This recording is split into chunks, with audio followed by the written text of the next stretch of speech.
Pour saluer ceux que j'aurais pas pu saluer, soyez les bienvenus dans la maison de Dieu. Et saluer aussi ceux qui nous suivent en distance, par Internet.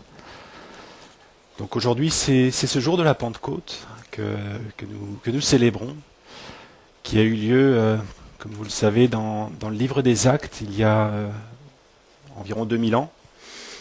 Et un événement d'une importance capitale. Et je voudrais ce matin qu'on puisse s'arrêter un petit peu sur cet événement pour réaliser à quel point c'est important et à quel point c'est aussi important pour nous aujourd'hui. Tout d'abord, ce que je voudrais relater, c'est simplement un petit contexte historique par rapport à cette fête. Donc, cette fête, avant d'être la Pentecôte telle que nous la connaissons dans le christianisme, c'était une fête qui existait chez les Juifs, qui avait été instaurée au temps de Moïse par Dieu. Et elle s'appelait alors la fête de Shavuot, la fête des semaines, ou la fête aussi des prémices de la moisson. Et donc Shavuot, d'ailleurs, ça veut dire semaine en hébreu. Donc cette fête, elle était instaurée pour avoir lieu 50 jours après la Pâque. 50 jours après, et c'est ce qui a donné le mot Pentecôte, d'ailleurs, pour ceux qui aiment bien l'étymologie des mots.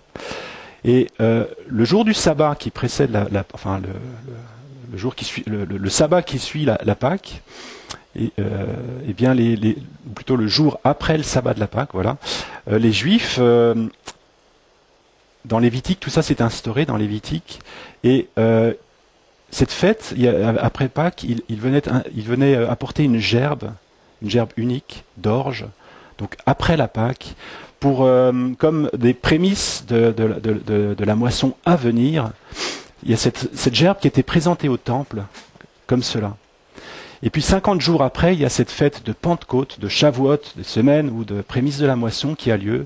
Et lors de cette fête-là, on est alors au cœur de la moisson du blé. Et vous voyez, on part d'une situation où il y a une seule gerbe d'orge, et on passe à une situation de moisson où il y a une multitude, une quantité énorme. Et je voudrais simplement souligner ce point pour commencer, parce que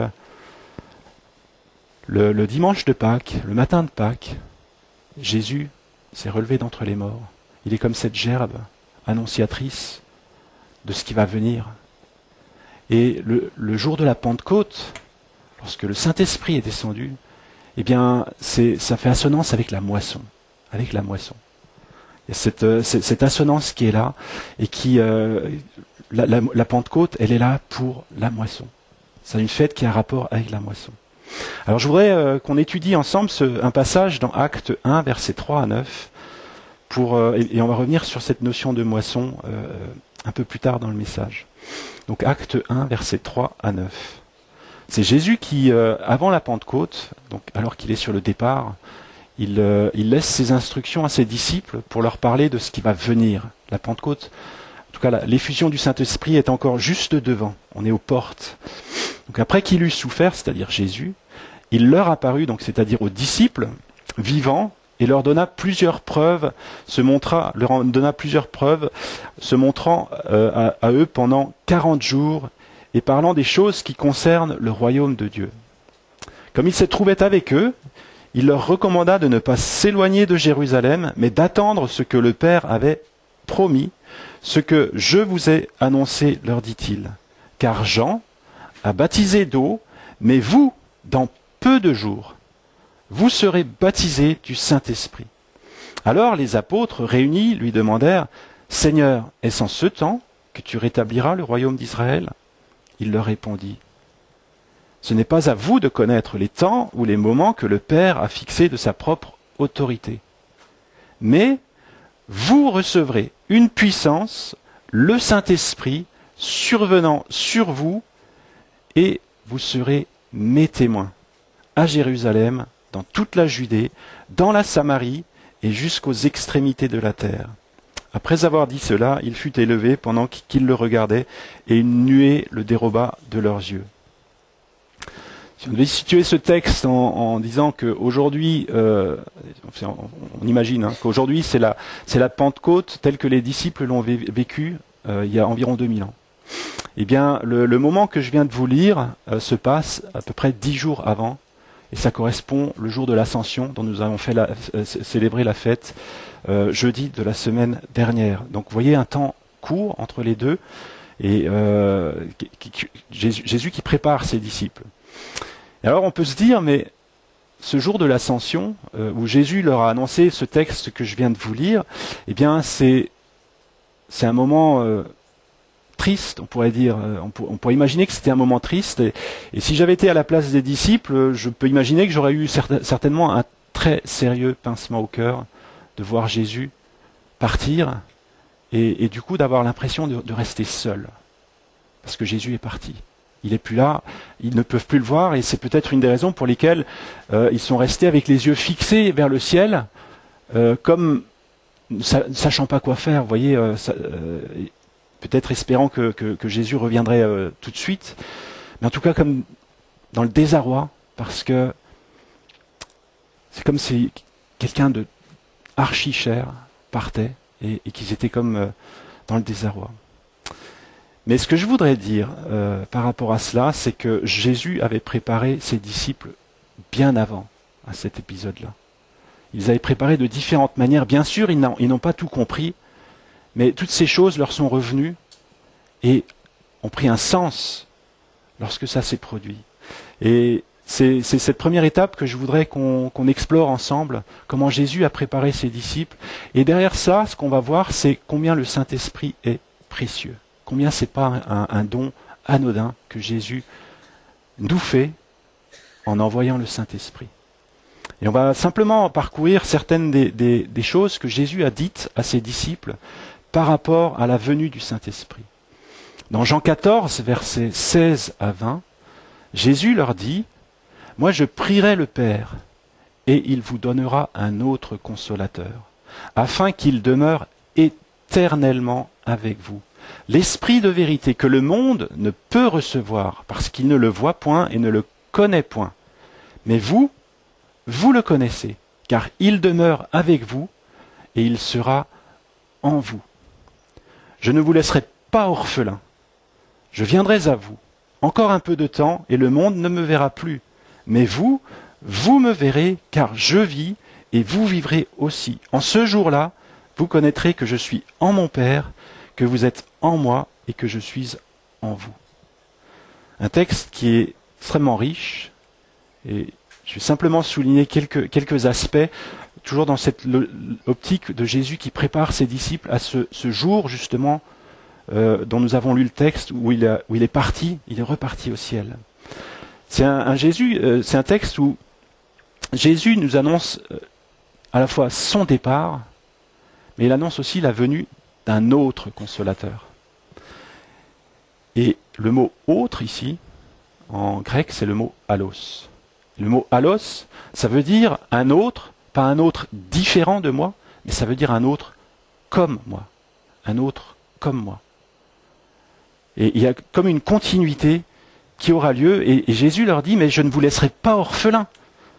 Et imaginez les disciples, au moment où ils voient Jésus partir, eh bien, ces paroles, sans doute, résonnaient-elles encore au fond de leur cœur. « Je ne vous laisserai pas orphelins.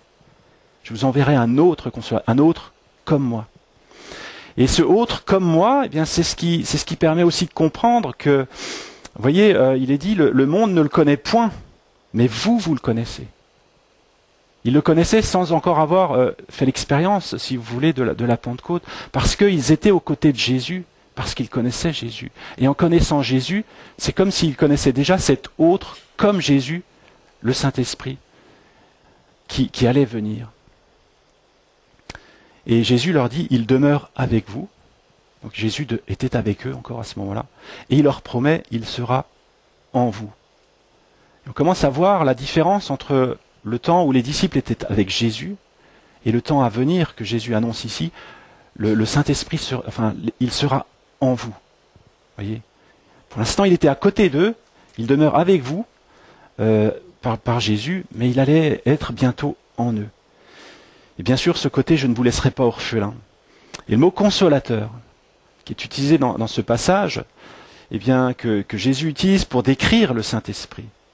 C'est ce mot paraklétos qui signifie mais appelé auprès de. Jérémie nous en a déjà parlé, qui parle d'assistance, qui parle de conseil, de conseiller, qui parle de défenseur, qui parle d'avocat. Il parle de beaucoup de choses, ce serait long de faire toute la liste, mais si j'essaie de le résumer comme ça, l'Esprit est celui qui nous fait découvrir les profondeurs insondables de Dieu. En nous les faisant connaître, mais bien plus que simplement dans notre intelligence, mais nous les faisant connaître dans notre être le plus profond, au plus profond de notre cœur. Et c'est là l'avantage, il est question d'avantage dans l'introduction, c'est là l'avantage que le Saint-Esprit soit envoyé parce qu'il est en nous.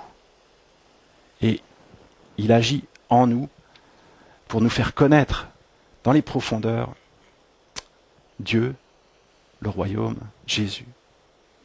Je voudrais lire un autre texte, toujours par rapport à Jésus, qui prépare ses disciples et qui leur dit, dans Jean 14, versets 26 à 29, il leur dit, « Mais le Consolateur, l'Esprit Saint, que le Père enverra en mon nom, il vous enseignera toutes choses et il vous rappellera ce que je vous ai dit. » Il vous enseignera toutes choses.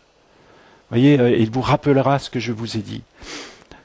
Dans d'autres passages des évangiles, on voit Jésus qui dit à ses disciples, mais j'aurai encore tant de choses à vous dire.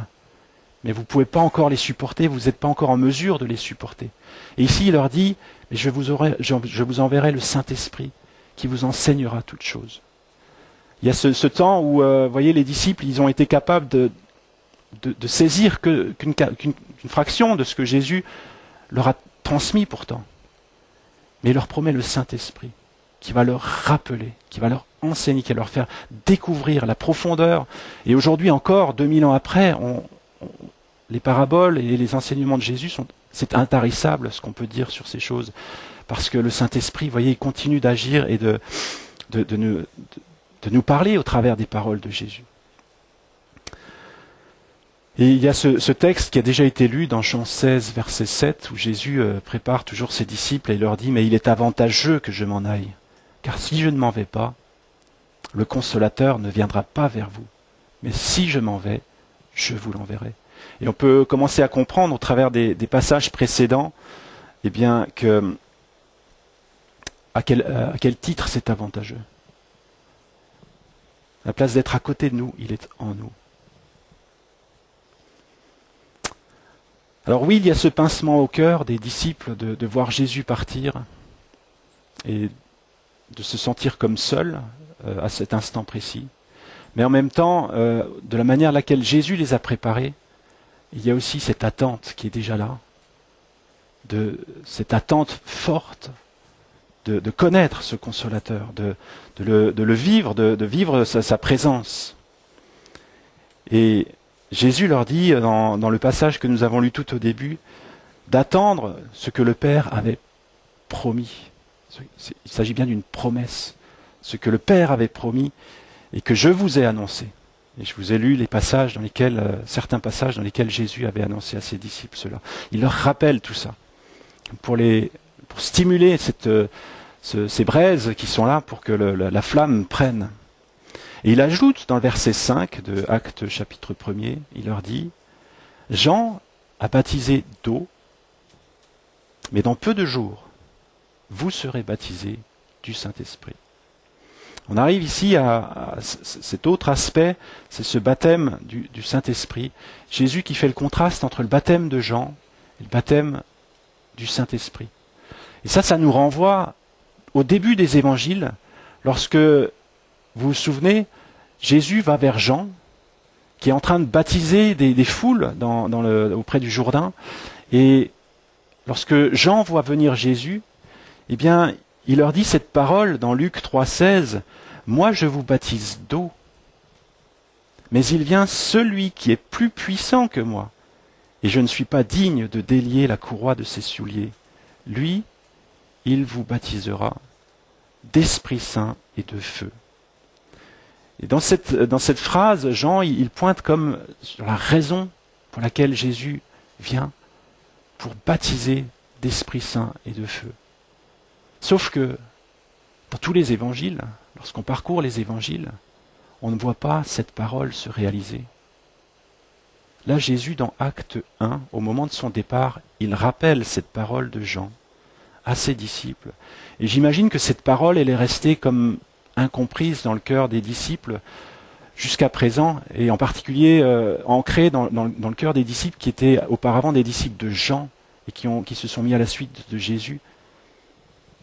Notamment parce que Jean leur a décrit Jésus de cette manière-là. Et là, Jésus revient à ça et leur dit, mais dans peu de jours, ça va s'accomplir. Et donc on peut imaginer une effervescence dans le cœur des disciples, une attente vraiment, et sans savoir ni comment, ni quoi, mais une attente qu'il allait se passer quelque chose. On est dans ce climat d'attente où les disciples, ils s'attendaient à ce que Dieu fasse quelque chose. Et c'est comme si, au travers de tout ce que je vous ai dit, eh bien, il y a des pans du projet de Dieu qui commençaient à se soulever dans le cœur des disciples et qui les mettaient face à ce plan souverain de Dieu qui poursuit ses desseins sans faillir, sans faiblir, mais qui les poursuit avec force et avec ces promesses qui sont fortes et qui ne sont jamais en oubli, jamais en oubli.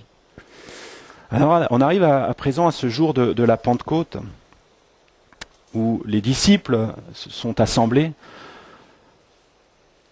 en un même lieu, c'est ce que nous relate Acte 2. Et ce moment où il y a encore une certaine confusion dans leur cœur, parce que oui, il y a cette attente qui est là.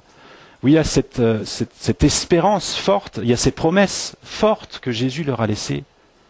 Mais en même temps, lorsqu'ils regardent à leurs conditions, ils sont cloîtrés dans une pièce, encore saisis par la peur des menaces qui pesaient suite à ces personnes, ces mêmes personnes qui avaient mis Jésus à mort. Il y a encore cette menace qui pèse. Et les disciples, en même temps qu'ils ont cette attente phénoménale de ce qui allait venir, eh bien, ils sont aussi les pieds sur terre face à cette réalité qui est encore la leur à cet instant. Et il en résulte sans doute dans leur cœur une forme de confusion. Ils s'attendaient à ce quelque chose de nouveau, ils s'attendaient à quelque chose d'imminent, ne sachant pas quoi ni comment. Mais ils avaient appris une chose, c'est que Jésus, les paroles de Jésus étaient dignes de confiance. Et moi, ça me fait penser à ce passage dans Genèse 1, versets 1 et 2, où il est dit « Au commencement, Dieu créa les cieux et la terre. La terre était informe et vide. » En hébreu, ça se dit « tohu bohu ». On utilise cette expression en français aussi. C'était le tohu bohu. Elle était informe et vide. Il y avait des ténèbres à la surface de l'abîme. Et cette partie-là que j'aime beaucoup, l'Esprit de Dieu se mouvait au-dessus des eaux. L'Esprit de Dieu était au-dessus de ce qui était informe et vide. Et ça nous a été déjà dit aussi, il était prêt, l'Esprit était prêt à intervenir, à faire irruption dans ce tohu-bohu pour y donner forme, pour faire jaillir toute la foison de vie, pour faire jaillir tous les paysages, pour faire jaillir toutes ces choses qui, à cet instant précis, étaient encore en tohu-bohu, j'ai pas d'autre terme. Et la vie des disciples, j'ai envie de dire, était encore à cet instant précis, cette forme de tohu-bohu. Cette forme de tohu-bohu, mais l'Esprit de Dieu se mouvait au-dessus de ce tohu-bohu et était prêt, au signal donné, à intervenir. Dans la Genèse, c'est lorsque Dieu a parlé que l'Esprit est intervenu et que tout a commencé à se dérouler. Ici, Jésus est remonté au ciel et il a dit « J'intercéderai auprès du Père pour qu'il vous envoie l'Esprit ». Et moi je crois qu'il y a cet ordre divin qui a résulté de la montée de Jésus au ciel, que maintenant l'Esprit, vas-y, au moment donné. Donc la Pentecôte, vous voyez, Dieu respecte les temps et des choses qui sont prophétiques, qu'on ne comprend pas, qui sont annoncées longtemps à l'avance, cette fête de Pentecôte, elle a été instaurée. Et Dieu, c'est ce jour-là qu'il a choisi. Parce que ça fait cette connotation avec la moisson.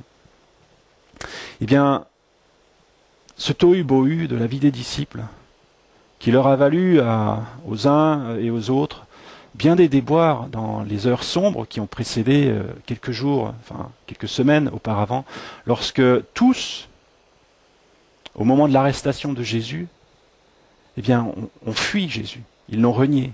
Ils ont couru pour leur vie. eux qui pensaient être prêts pour suivre Jésus jusqu'au bout. Eh bien, ce tohu-bohu qui régnait encore dans leur vie, parce que cette menace qui pesait, comme je l'ai dit, cette peur qui faisait qu'ils étaient cloîtrés dans les murs, à ce moment précis, dans l'obéissance, parce qu'ils faisaient ce que Jésus leur avait dit. Mais je pense qu'il y avait cette peur qui était encore là, bien tenace. Eh bien, l'instant d'après, on voit ses disciples, Pierre, le premier, qui se lève et qui s'adresse à une foule nombreuse qui a été attirée par la venue du Saint-Esprit, qui est venu sous la forme d'un vent violent, sous la forme de flammes de feu, sous la forme d'un grand bruit. Donc rien de très discret. C'est pour ça que les foules qui étaient là pour la fête sont venues pour voir ce qui se passait. On était à Jérusalem. Et là, gros changement d'attitude. Pierre qui se lève et qui s'adresse à la foule avec force, avec conviction. Quelque chose qui a changé dans la vie des disciples et qui relève de ce tohu-bohu qui a pris forme parce que l'Esprit est intervenu. Et ces mêmes disciples qui, auparavant, avaient été incohérents avec ce qu'ils désiraient au plus profond de leur cœur, qui n'ont pas été capables d'aller jusqu'au bout dans le fait de suivre Jésus, eh bien dorénavant, on va les voir qui vont aller jusqu'au bout d'eux-mêmes. Et parfois même, tous les disciples d'ailleurs, sont morts en martyrs. Ils sont allés jusqu'à cette extrémité-là. Plus rien ne les arrêtait dans leur marche pour suivre Jésus. Plus rien ne les arrêtait. Bien sûr, il y a eu des souffrances, bien sûr, il y a eu des choses, mais ce qui avait le pouvoir de les arrêter avant n'a plus ce pouvoir maintenant. Parce qu'il y a quelque chose qui s'est enraciné dans leur vie, dans leur cœur.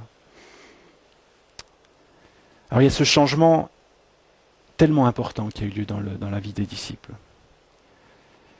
Et au sujet de ce changement, c'est là où je voudrais arriver au verset 8 à présent du chapitre 1er d'Actes qu'on a lu au début, où Jésus leur dit, il leur promet, vous recevrez une puissance, le Saint-Esprit survenant sur vous, et vous serez mes témoins à Jérusalem, dans la Judée, la Samarie et jusqu'aux extrémités de la terre. Et au travers de ce que je vous ai dit, l'attitude de Pierre qui se lève pour s'adresser à la foule, l'instant d'avant, vous voyez, ils étaient un peu repliés sur eux-mêmes. L'instant d'après, on voit cette ouverture qui se fait. L'instant d'avant, c'est la peur qui les pousse à se confiner. L'instant d'après, il y a cette ouverture et Pierre qui s'adresse à une foule nombreuse, dont 3000 se sont convertis. Donc c'est-à-dire que c'est une foule bien plus que 3000 personnes. Et pour qu'il ait pu se faire entendre, il a dû parler extrêmement fort. Donc c'est pas timidement que Pierre s'est levé pour s'adresser à cette foule. Alors qu'avant, on a l'impression, vous voyez, qu'il y a cette timidité qui était encore là. Et donc c'est sur ce mot témoin que je voudrais m'attarder à présent. Vous serez mes témoins. Vous recevrez une puissance et vous serez mes témoins. Cette puissance, c'est pour que nous soyons des témoins. À Jérusalem, en Judée, en Samarie, jusqu'aux extrémités du monde. Et cette ouverture, vous voyez. Et je voudrais souligner à ce stade-là deux témoignages, parce que il y a l'œuvre du Saint-Esprit qui nous permet d'être des témoins par la puissance qu'il nous donne. Et je voudrais distinguer le témoignage intérieur que le Saint-Esprit nous donne et le témoignage extérieur que le Saint-Esprit nous permet de rendre autour de nous. Jésus a promis que le Saint-Esprit serait une puissance. Et Paul, il décrit ça de la manière suivante. Donc ça vient après, comme expliquer ce que fait le Saint-Esprit.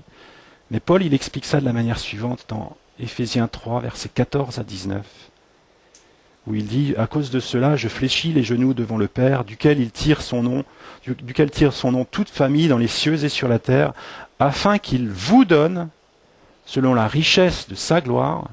Donc il est question, pas de quelque chose de chiche, c'est selon la richesse de sa gloire, et sa gloire, elle est gigantesque.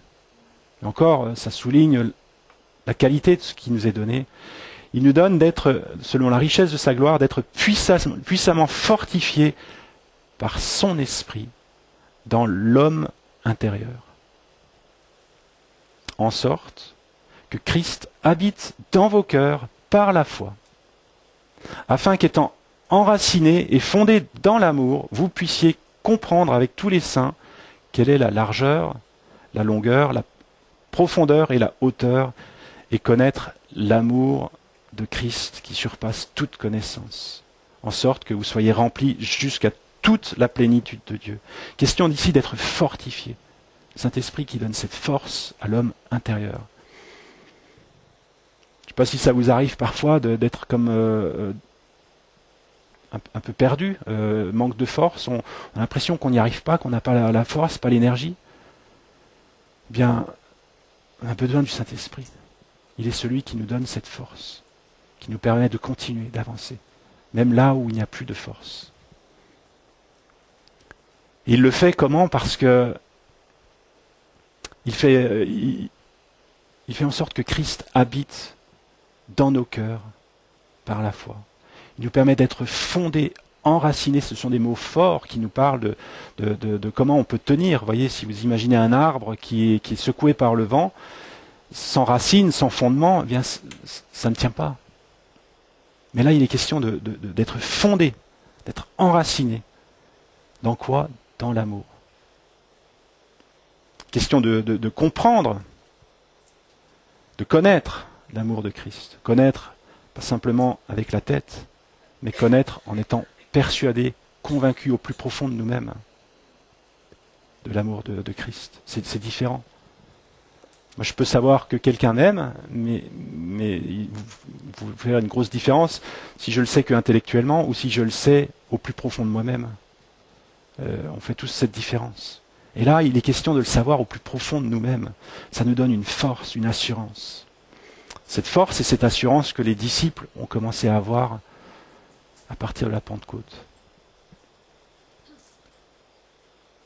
Parce que, vous voyez, il y a le Saint-Esprit qui dépose en nous ce témoignage intérieur. Ce témoignage intérieur. Et dans ce témoignage intérieur que le Saint-Esprit dépose en nous, il y a un aspect que je voudrais simplement souligner aussi. C'est cet aspect de l'adoption. Jésus leur a promis, vous ne serez pas orphelins. Je ne vous laisserai pas orphelins. Ce ne sont pas des paroles en l'air. Parce que dans Romains 8, verset 15, et je vais vous le lire dans la version Parole de vie, on va voir aussi ce que fait le Saint-Esprit, le témoignage qu'il rend au-dedans de nous. Romains 8, verset 15. En effet, vous n'avez pas reçu un esprit servile. L'esprit qui vous a été donné ne vous transforme pas en esclave. Il ne vous ramène pas sous la férule de la crainte.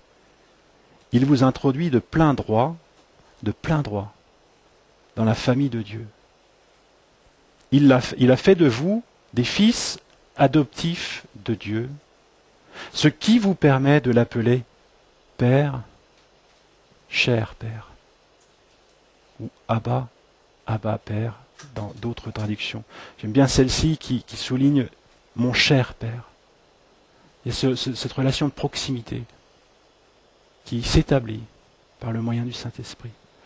Moi, ça me parle beaucoup parce que pendant longtemps, je ne pouvais pas appeler Dieu mon Père. Ça m'était impossible. Et quelle différence à partir du jour où j'ai pu commencer à appeler Dieu Père et l'appeler mon cher Père. Quelle différence. Et si on sait que ce que l'amour d'un père peut construire dans la vie d'un enfant,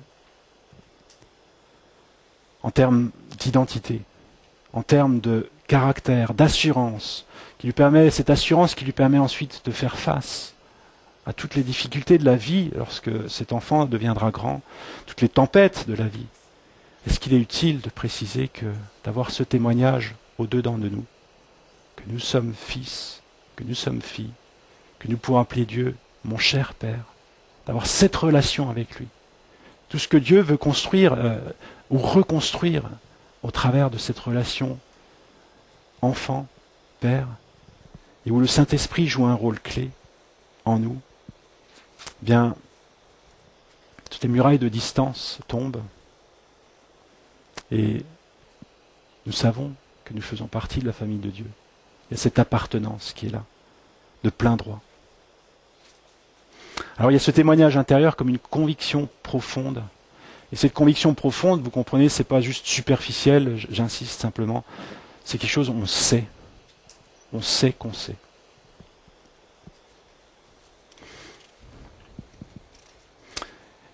Et on a tellement besoin d'avoir cette conviction d'être enfant de Dieu. Ne serait-ce que pour prier la première phrase du Notre Père. Notre Père. Ça commence ainsi. Et le Saint-Esprit joue un rôle dès le commencement de cette prière. Notre Père, qui es aux cieux. Pour que ces paroles aient du sens dans nos vies. Je voudrais à présent aussi parler du témoignage extérieur, si je peux dire, le témoignage autour de nous. Donc en même temps qu'il y a ce témoignage intérieur, cette conviction au-dedans de nous, qui donne cette force à l'homme intérieur, qui nous donne cette assurance que nous sommes, oui, fils et filles, que nous pouvons appeler Dieu mon cher Père, Abba. Eh bien, il y a le Saint-Esprit joue un rôle aussi pour que nous puissions donner un témoignage autour de nous. Et cette puissance qui nous est donnée, c'est pas pour nous-mêmes, mais c'est pour ce monde. Alors, témoin, le mot témoin, c'est être témoin de choses que l'on a vues ou que l'on a vécues. Et donc, d'où l'importance de ce témoignage intérieur qui nous fait vivre les choses, pour que nous puissions aussi les faire connaître autour de nous. Pour que ceux qui ne les vivent pas, qui ne les connaissent pas, puissent avoir faim et soif de vivre ces choses. Et on voit clairement ce virage qui est pris le jour de la Pentecôte, dans le sens du témoignage autour, avec déjà les 3000 âmes qui sont converties le jour même de l'effusion du Saint-Esprit. Pierre donne ce message qui, on pourrait dire, finalement il est simple, mais il est tellement clair. Et plus que simple et clair, c'est un message qui a une onction.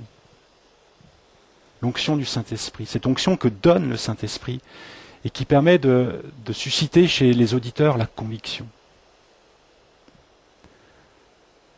Jésus leur avait annoncé également dans Jean 16, verset 8, en leur disant, mais quand il sera venu, l'Esprit, il est celui qui convaincra le monde en ce qui concerne le péché, la justice et le jugement. Et c'est ce que l'on voit se produire à la fin de la prédication de Pierre, ce jour de Pentecôte, où le fruit de sa prédication, c'est que le Saint-Esprit a déposé dans le cœur des gens cette conviction. Cette conviction qui les a poussés à dire, enfin, il est écrit dans le texte, ils avaient le cœur vivement touché. Vivement touché. Donc c'est comme si ce qu'ils ont compris au travers de la prédication de Pierre, ils ont réalisé leur état de péché. C'est comme si tout d'un coup, le péché dans lequel ils étaient, qui jusqu'à présent ils y étaient indifférents, ils pouvaient vivre avec, tout d'un coup ce péché, c'est comme si ça devenait insupportable, c'est comme si ça leur transperçait l'âme de réaliser leur état, leurs conditions. Comme si le Saint-Esprit, voyez, leur permettait de réaliser cela, non pas pour les enfoncer, c'est pas le but, mais c'est salvateur. Et donc il pose cette question à Pierre, mais que ferons-nous ? Que ferons-nous ? Ils sont désarmés, ils ne savent pas quoi faire pour trouver une solution à ce qui est mis en lumière dans leur vie. Et ils posent cette question, mais que ferons-nous ? Et Pierre leur répond dans Acte 2, versets 38 à 39, « Repentez-vous, et que chacun de vous soit baptisé au nom de Jésus-Christ pour le pardon de vos péchés, et vous recevrez le don du Saint-Esprit. Car la promesse est pour vous, pour vos enfants, pour tous ceux qui sont au loin, en aussi grand nombre que le Seigneur notre Dieu les appellera. » Et voyez, eux qui pouvaient se sentir comme ne sachant pas quoi faire, eh bien Pierre leur dit, mais repentez-vous. Revenez à Dieu, confessez vos péchés. Et il vous pardonnera. Il vous pardonnera et vous recevrez le Saint-Esprit. Et cette conviction produite par le Saint-Esprit, c'est quelque chose qui humainement, on ne peut pas réaliser. On ne peut pas produire ce fruit-là.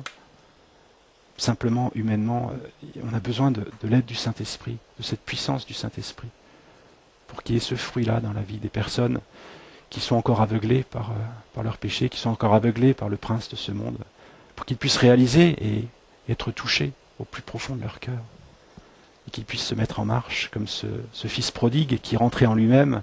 Il se dit, mais je retournerai vers la maison de mon Père. Je voudrais souligner cet autre témoignage que l'Esprit nous permet de rendre. Cet autre témoignage qui est décrit dans Ésaïe chapitre 61. Cette parole, elle parle de l'Esprit encore, de l'œuvre de l'Esprit. Elle dit, l'Esprit du Seigneur, l'Éternel, est sur moi. Car l'Éternel m'a oint pour porter de bonnes nouvelles aux malheureux. Jésus a pris cette parole pour inaugurer le temps de son ministère public, en disant, mais l'Esprit est sur moi, en parlant de lui-même. Mais maintenant, à partir de la Pentecôte, l'Esprit, il est répandu sur toute chair. Et nous pouvons aussi nous saisir de cette promesse et des caractéristiques que produit le Saint-Esprit. L'Esprit de l'Éternel est sur moi, car l'Éternel m'a oint pour porter de bonnes nouvelles aux malheureux. Il m'a envoyé pour guérir ceux qui ont le cœur brisé, pour proclamer aux captifs la liberté, aux prisonniers la délivrance, pour accorder aux affligés de Sion, pour leur donner un diadème au lieu de la cendre, une huile de joie au lieu du deuil, un vêtement de louange au lieu d'un esprit abattu, afin qu'on les appelle des térébintes de la justice, une plantation de l'Éternel pour servir à sa gloire. Ils rebâtiront sur d'anciennes ruines, ils relèveront d'antiques décombres, ils renouvelleront des villes ravagées, dévastées depuis longtemps. Vous voyez ce que le Saint-Esprit permet d'accomplir?